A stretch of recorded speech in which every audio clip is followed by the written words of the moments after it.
আসসালামু আলাইকুম। আপনারা অনেকেই চাচ্ছিলেন না শুধুমাত্র এমব্রয়ডারি ওয়ার্কের মধ্যে স্টুডেন্ট বাজেটে প্রোডাক্ট নিতে, তাদের জন্য আজকের এই ভিডিও। দেখেন, শুরুতেই দেখাচ্ছি ব্ল্যাক কালারটা। এটা একটি গ্রাউন্ড বোরকা, ঘের কিন্তু 130 এখানে পাবেন। ঘেরের পোর্শনটা খুব ঢোলা, পরার পরে কিন্তু কুচি পড়ে থাকবে। এখানে হোয়াইট কালারের পাইপিং করা রয়েছে। আর সবচেয়ে ইউনিক ব্যাপারটা দেখেন, এটা স্লিপস দেখেন কত নিখুঁত ফিনিশিং এমব্রয়ডারি ওয়ার্ক। যেভাবে ইচ্ছা এইভাবে ওয়াশ করবেন, রাফ এন্ড টাফ ইউজ করবেন, কাজের কিন্তু কোনো ক্ষতি হবে না। ফেব্রিক্সের চেরি, যেটা খুবই সফট এবং কমফোর্টেবল। দেখতে পাচ্ছেন ব্ল্যাক কালারটা আমার হাতে রয়েছে। এটার সাথে কিন্তু আমরা দিচ্ছি 30/80 ইঞ্চি সাইজের ওড়না হিজাব। হিজাবটা দেখাই আপনাদের। দেখেন, সেম চেরি ফেব্রিক্সের, খুবই লং, এবং দেখেন এটার একটি পাশে আমরা রেখেছি কম্পিউটার এমব্রয়ডারি ওয়ার্ক, খুবই চমৎকার।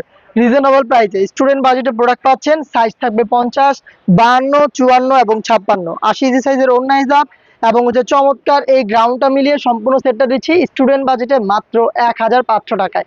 1500 টাকায় সম্পূর্ণ সেট আপনারা পেয়ে যাবেন 4টা সাইজে। চলে আসবেন প্রোডাক্টটাকে পারচেস করতে আমাদের লোকেশনে, অথবা আমাদের স্ক্রিনে দেওয়া নাম্বার সেভ করি, অথবা হোয়াটসঅ্যাপে যোগাযোগ করে ফেলবেন। দেখিয়ে দিচ্ছি বাকি কালারগুলো ডিটেলস সেম। এটা হচ্ছে আপনার সি গ্রিন কালারটা, দেখেন কতটা স্ট্যান্ডার্ড। আর ঘেরের পোর্শনটা একটু দেখেন, এটা কিন্তু ঢোলা ঢালা ঘেরে পেয়ে যাচ্ছেন। আর ডেলি ইউজের জন্য পারফেক্ট একটি চয়েস। জাস্ট কাছ থেকে এমব্রয়ডারি ফিনিশিংটা একটু দেখেন, ফেব্রিক্সের সাথে পার্মানেন্ট ভাবে অ্যাটাচ করা। যেভাবে দেখাচ্ছি আপনি সেম ভাবে দেখে নেওয়ার সুযোগ পাবেন। এটার সাইজ হবে ওড়না হিসাবে 80 ইঞ্চি, সেম ফেব্রিক্সের থাকবে এবং সেম ডিটেলস। দেখতে পাচ্ছেন খুবই গর্জিয়াস একটি কালার, এটা হচ্ছে ডিপ কলিজা কালার। এটার মধ্যে কিন্তু মিড কালারটাও অ্যাভেলেবেল পেয়ে যাবেন। যে কালার পছন্দ হবে স্ক্রিনশট নিয়ে পাঠিয়ে দিবেন আমাদের স্ক্রিনে দেওয়া নাম্বার সেভ করে, অথবা হোয়াটসঅ্যাপে, অথবা অফলাইনে কিন্তু আমাদের লোকেশন ভিজিট করতে পারেন। দেখা হচ্ছে নতুন করে বেশ কয়েকটা স্টুডেন্ট বাজেটে পাড়ি বোরকা নিয়ে। আপডেটগুলো পেতে অবশ্যই চ্যানেল সাবস্ক্রাইব করে আমাদের সাথে থাকবেন। আল্লাহ হাফেজ, আসসালামু আলাইকুম।